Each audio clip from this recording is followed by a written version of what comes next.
Entonces, ¿cómo distingue entonces el sistema inmune lo no propio de lo extraño? Lo hace mediante señales, a través del sistema inmune innato y del sistema inmune adquirido. En el caso del sistema inmune innato, utiliza receptores para estructuras presentes en organismos. En el caso del adquirido, lo hace utilizando el linfocito B y el linfocito T. ¿A través de quién? De sus receptores. ¿Ya? ¿Qué cosas son los antígenos? Los antígenos son sustancias que al ingresar a nuestro organismo, que está dotado de un sistema inmune propio de cada una de las personas, son capaces de provocar una respuesta inmunitaria específica y detectable. Miren, el antígeno, por lo tanto, es cualquier sustancia que una vez que ingresa a nuestro organismo va a hacer reaccionar al sistema inmune, causando una respuesta inflamatoria inmune específica y detectable. Quiere decir que yo voy a detectar qué es lo que está pasando con esta reacción. ¿Cómo podría yo detectar clínicamente esta respuesta de antígeno? A través de los cambios celulares y de los cambios vasculares. Pues todo lo que ustedes van a aprender ahora en semiología, que es la tetrada de Celso, dolor, calor, rubor, tumor, eso es propio de la respuesta inmune, específica y detectable. ¿Listo? ¿Qué propiedades tienen los antígenos? Tienen poder inmunogénico o llamado antigénico. Tienen cierto poder. Y tienen también lo que es la especificidad. O sea, desencadenan respuesta y son específicos. Es bien difícil que haya dos antígenos iguales. ¿Qué factores dependen del poder inmunogénico, o sea, que va a causar reacción inmune? Primero, depende del carácter extraño al organismo o llamado exogenicidad. ¿Cuán extraño es la respuesta? La fiebre del heno, por ejemplo, aspiramos el heno. Acá entonces no tenemos heno. ¿Qué cosa tenemos? El trigo, la cebada. Eso. ¿Ya? El polen, ahora que está ahí en la primavera. Tengo alergia al polen. El polen es extraño para mí, ¿no? Y para esto depende de tres factores de exogenicidad: los llamados senoantígenos o heteroantígenos, los aloantígenos o isoantígenos y los autoantígenos. ¿Ya?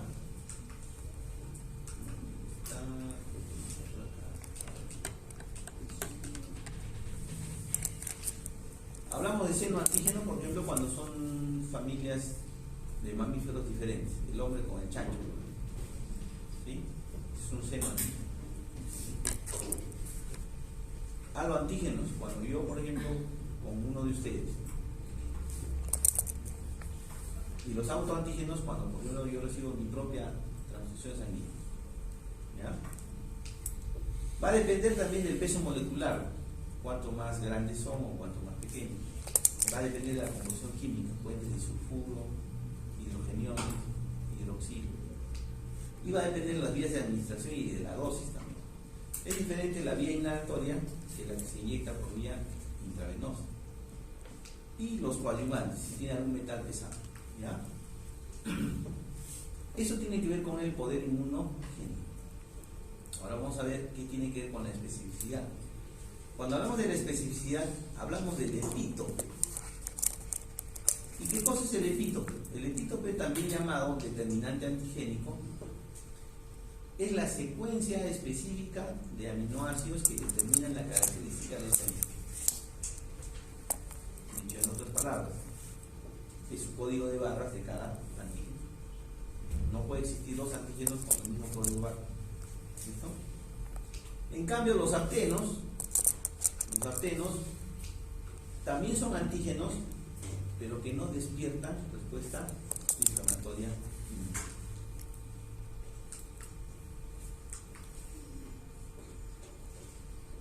¿Cómo se clasifican los antígenos? Los antígenos se clasifican como timo-independientes y timo-dependientes, de lo que estábamos hablando en la clase anterior.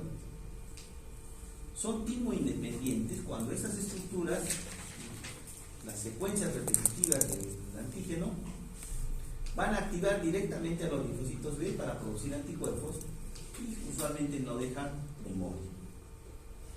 En cambio, los timodependientes, aquí sí se necesita la ayuda del linfocito T helper para que estimule a los linfocitos B a producir anticuerpos. Entonces, son dos formas, ¿no? Uno que directamente estimula al linfocito B a que produzca anticuerpos, y hay otro que más bien para estimularlo tiene que activar al linfocito T helper y después ir al timo y después así generar una gran respuesta en producción de anticuerpos de linfocitos B. ¿Listo? Si se dan cuenta, ¿cuál de las dos será más específico?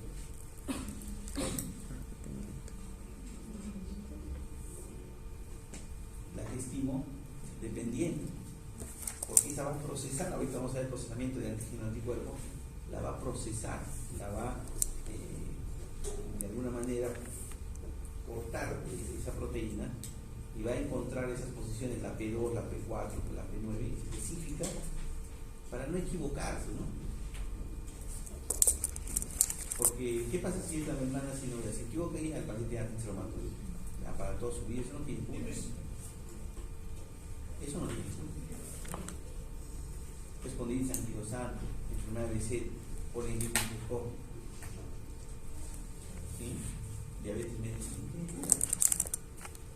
Eso no tiene puntos. Eso ya está configurado. Ya se perdió, el error está hecho.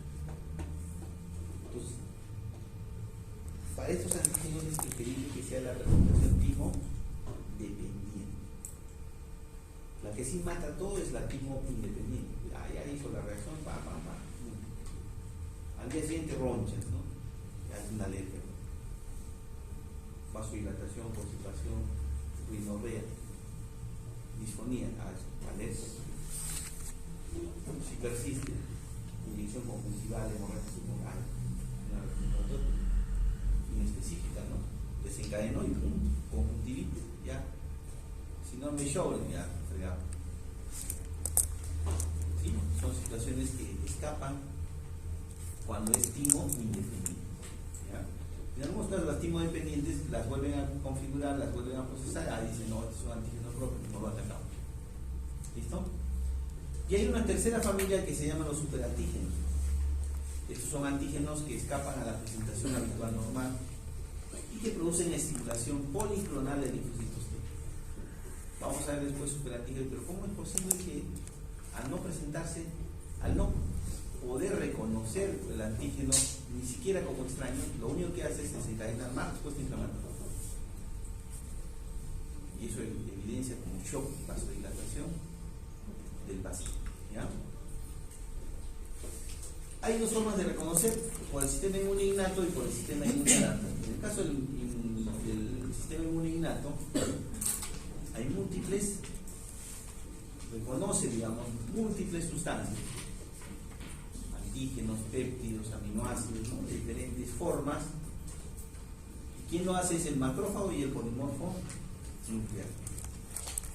Y la respuesta para cada uno de ellos es igual, iguales. La misma potencia, la misma fuerza, igual. Pero el que es más específico es el sistema inmune adaptativo.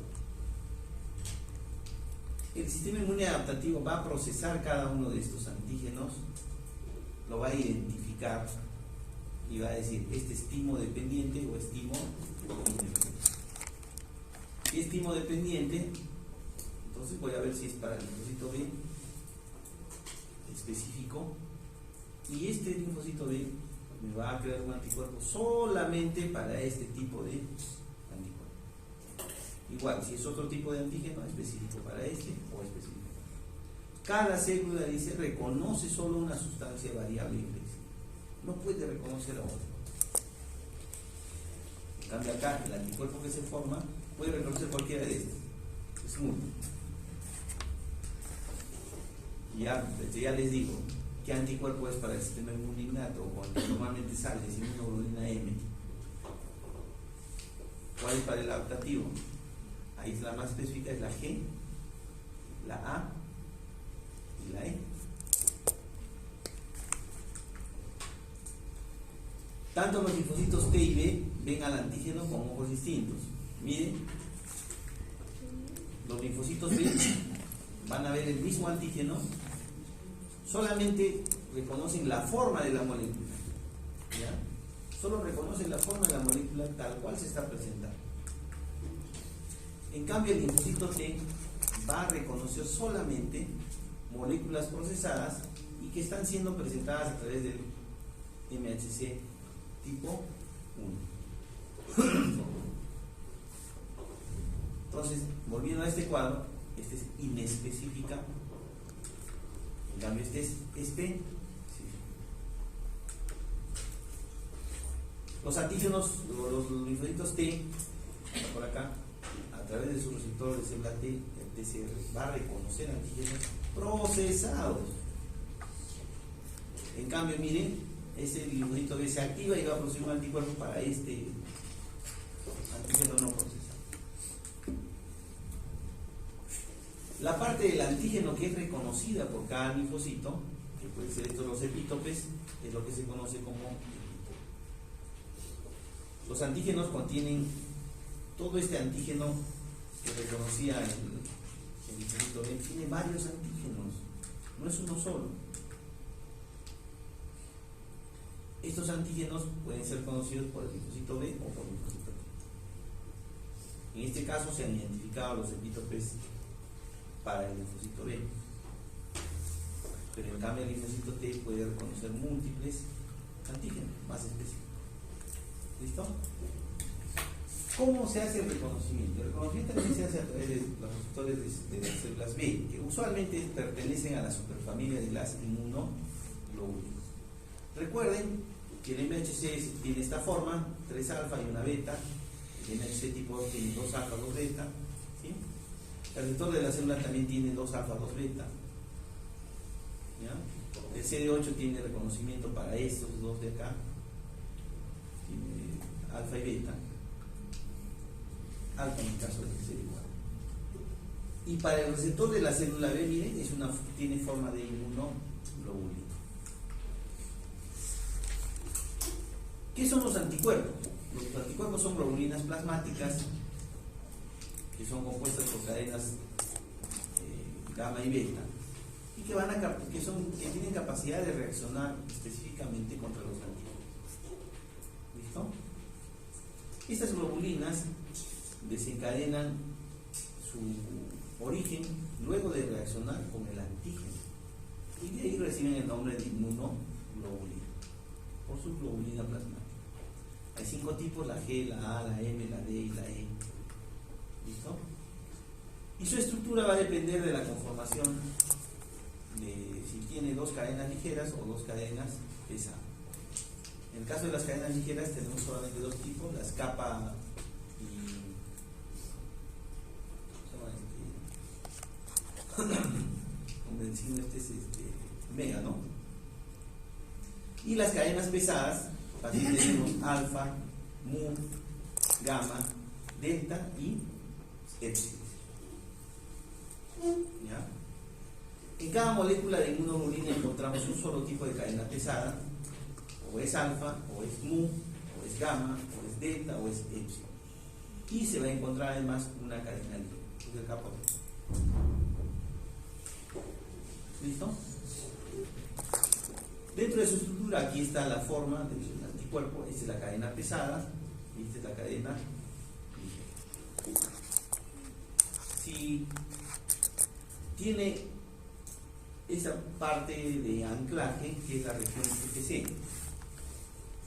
o llamada también región de fijación del complemento. Recuerden que acá también se fija el complemento. Y la parte superior, que es la porción FAB, o llamada de región de anclaje del antígeno, que ustedes, si nosotros lo vemos en esta parte, miren, es la zona de reconocimiento del epítope para el antígeno. Entonces acá viene la segunda parte. Entonces el anticuerpo también tiene una forma específica de reconocer. Tiene que tener las mismas bolsitas de reconocimiento de secuencia de amino. ¿quién le va a crear esa especificidad?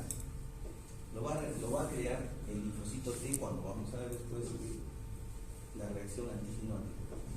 Él le va a determinar, tienes que colocar la bolsa en la porción P3, en la P4 y en la P7. O en la P4, en la P1 y en la P1. ¿Por qué? Porque previamente ya el linfocito reconoció la secuencia de ese aminoácido específico. ¿Ya?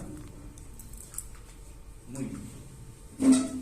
El fragmento FC, llamado también fijación del complemento, permite que la inmunoglobulina o el anticuerpo se fije a las células cebadas y a los basófilos, y en este caso puede desencadenar la liberación de histaminas.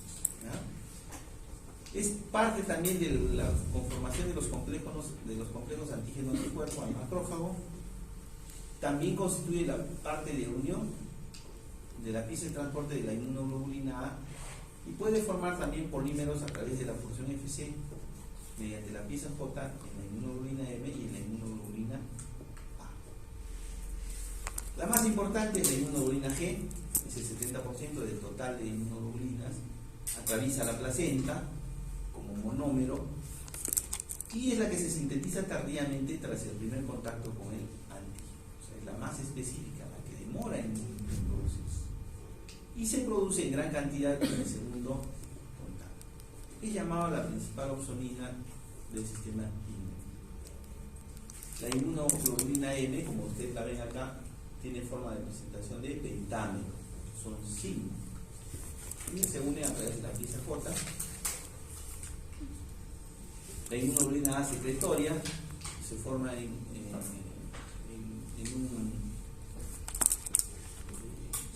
una molécula doble de inmunoglobulina que se une a través de la pieza J. Esta se elimina a través del sistema gastrointestinal. Y las principales funciones de los anticuerpos son reconocimiento del antígeno, linfocito B, neutralización de antígenos, para el caso de toxinas, activación del complemento, inmunoglobulina M y inmunoglobulina G, opsonización, pueden generar citotoxicidad mediada por anticuerpos, IgG, IgE, IgA, y producen activación y regulación de la respuesta del anticuerpo. Producen inmunidad de las mucosas frente a gérmenes, en el caso de la mucosa gastrointestinal, mucosa bronquial, ¿sí? Y dan también inmunidad en el neonato para los casos de inmunoglobulina G. La inmunoglobulina G se transmite a través de la placenta, se acaba de decir, a través de la placenta. Los de la madre pasan a través de la placenta. Y eso confiere inmunidad al neonato. Un repaso entonces: neutraliza virus y toxinas, opsoniza microorganismos para la fagocitosis, activa el complemento para el análisis de microorganismos. ¿Listo? ¿Cómo es que cada una, por qué se produce la A, por qué se produce la D, por qué la E, por qué la E? Como decía, todos los linfocitos B, cuando salen de la médula ósea, todos son productoras de inmunoglobulina M. Todos. ¿Sí? Cuando ellas van a ir al timo, ahí es donde se van a sensibilizar y van a cambiar lo que se llama el idiotipo, van a cambiar hacia epsilon, hacia mu, hacia A, hacia la D o hacia la G. Durante ese proceso es que se va a producir el reconocimiento a través de anticuerpos y la sensibilización del linfocito B para que finalmente, al medio, tú vas a reconocer solamente P2, P3 y P4. Ese linfocito B se va a sensibilizar con esa secuencia. Sale del timo y lo que va a producir es transformarse en célula plasmática y producir anticuerpo. En este caso ya va a ser una G, una globulina G específica para la porción P3, P2, P3 y P4. ¿Listo? La salmonela que ustedes comen acá en la esquina, ¿sí? Encima no se da la mano, se hace la anatomía, peor todavía, ¿no? Esa salmonela que ustedes ingieren, ¿listo? Hoy la van a procesar, la van a presentar a su linfocito B, y ese linfocito B ya va a crear una anticuerpo frente a esa salmonela. ¿Sí? De acá a una semana ustedes van a volver a comer la misma hamburguesa y van a tener anticuerpo. Entonces, cuando haya contacto, el anticuerpo lo van a neutralizar. Y eso pasa. A veces en verano comemos algo de diarrea, ¿cierto? Pero vuelves a comer en el mismo sitio, el mismo ceviche, a la misma hora, de acá a una semana y ya no te pasa nada, porque ya tienes anticuerpo. Ya creaste anticuerpo. ¿Ya?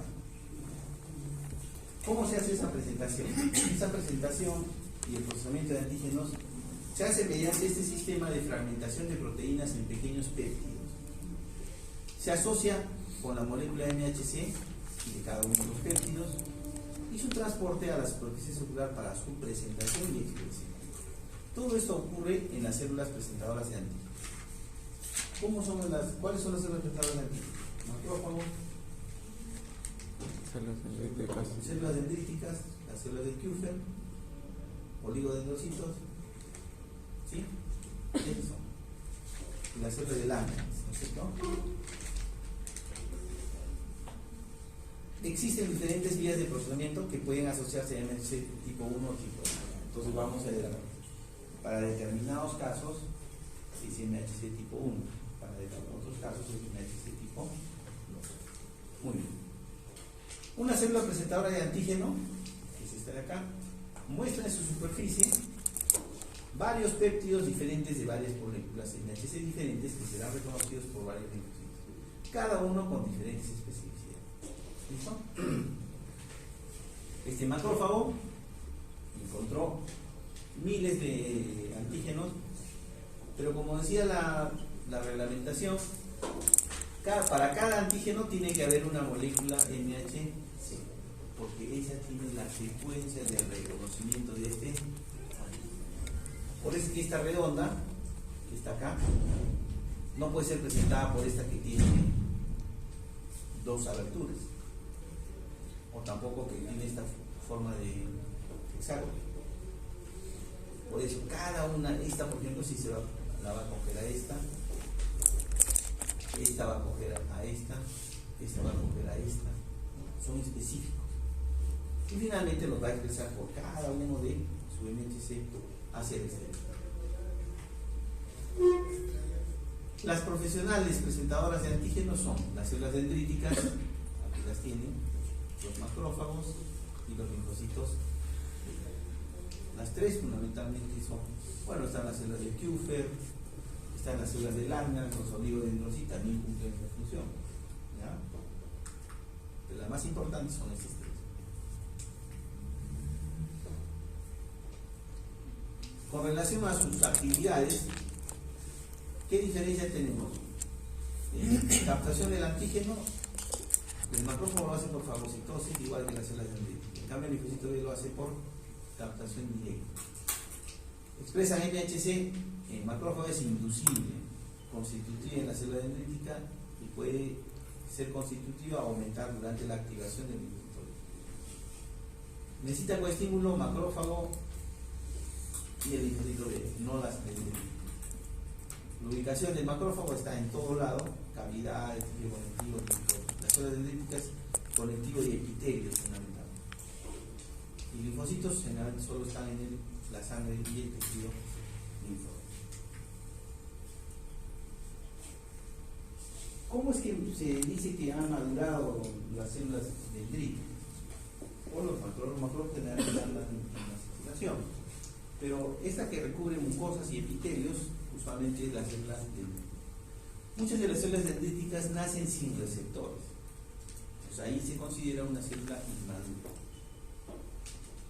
Estas son eficientes en la captación y procesamiento del antígeno, eso sí, fagocitan y las empiezan a procesar.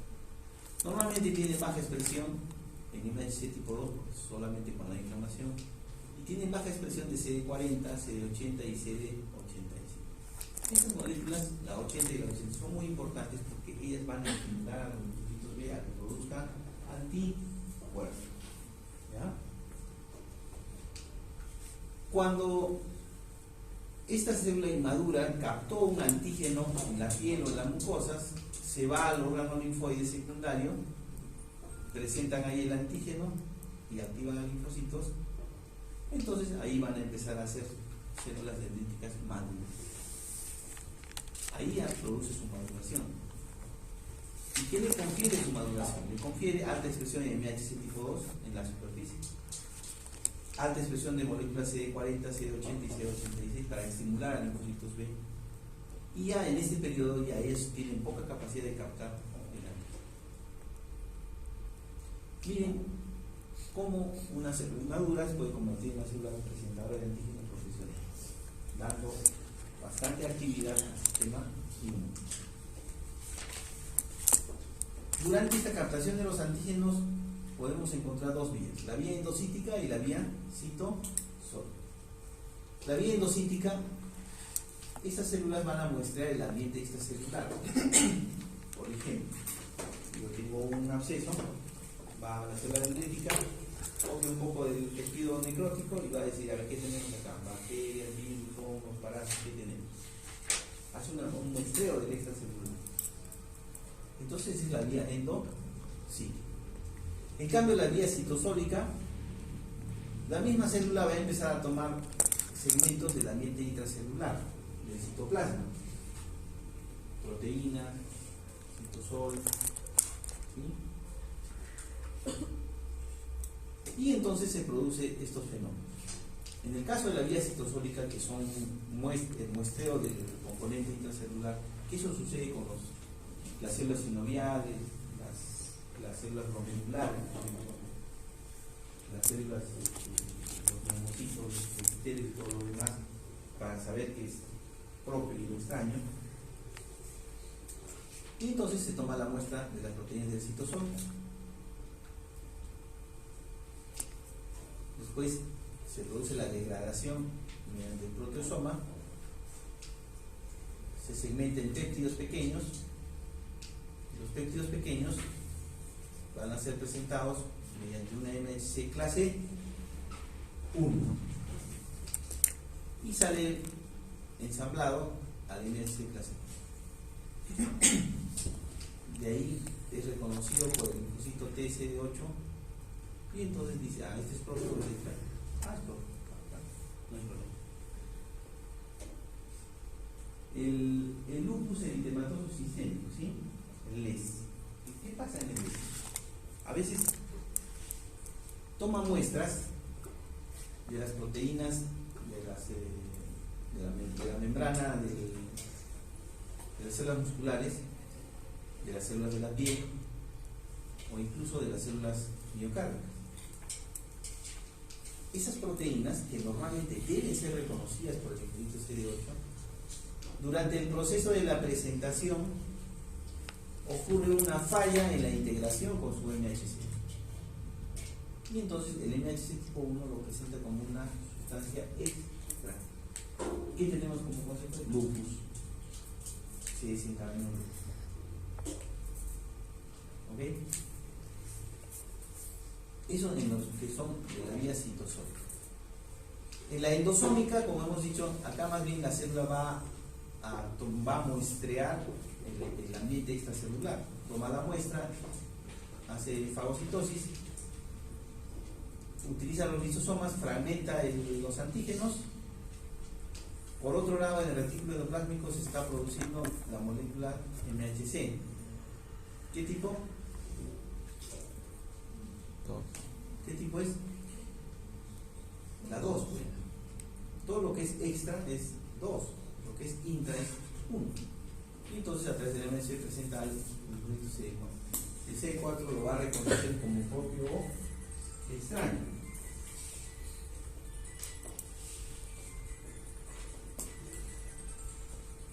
Al reconocerlo como propio, obviamente no va a pasar nada, no va a haber ninguna alteración. Pero ¿qué pasa si en este caso reconoce una proteína de las bacterias? Como en este caso del Guillain-Barré.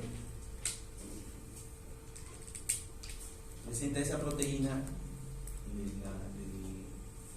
enterovirus que dijeron ellos, y entonces presenta esa proteína y y el CD4 no lo reconoce como propio. Pero mala suerte porque esa secuencia es similar a la proteína básica de la mielina. Entonces, ¿qué pasa? El linfocito T helper se activa, va al timo y va a activar un linfocito B. El linfocito B va a producir un anticuerpo específico para este antígeno que le fue presentado por la vía endosómica. Gran cantidad de anticuerpos, opsoniza la mielina, gran reacción inflamatoria y lo va a despulir completamente de su miel. Resultado, Guillain-Barré. ¿Listo? Muy bien, son dos de las vías. Es importante durante este procedimiento de reconocimiento que haya restricción, sí, porque de lo contrario, ¿qué cantidad de enfermedades autoinmunes tendríamos? Todos tendríamos que tener artritis, lupus y todo lo demás. Pero durante este periodo es muy importante el control de la regulación del MHC. Por eso es que las células presentadoras de antígenas solamente producen MHC solamente cuando hay inflamación. Segundo, el reconocimiento tiene que hacerse de acuerdo al patrón de reconocimiento, como hemos dicho, a través de una molécula MHC, el receptor de la célula T y en medio el péptido a ser presentado. No hay reconocimiento cuando hay variabilidad para el receptor de célula T que reconozca un antígeno específico presentado por en este caso un macrófago o una célula. La presentación del antígeno es restringida, no solo se necesita el péptido correcto y el receptor de célula T correcto, también se necesita el MHC correcto. No olvidar esto, que les decía, el MHC clase 1 tiene 3 alfa y un beta, el 2 tiene 2 alfa y 2 beta, son diferentes. Este es constitutivo y este es inducible. En ese proceso de reconocimiento, una vez que ocurre el reconocimiento, tiene que haber señales específicas. La coestimulación lo hace el receptor CD4 del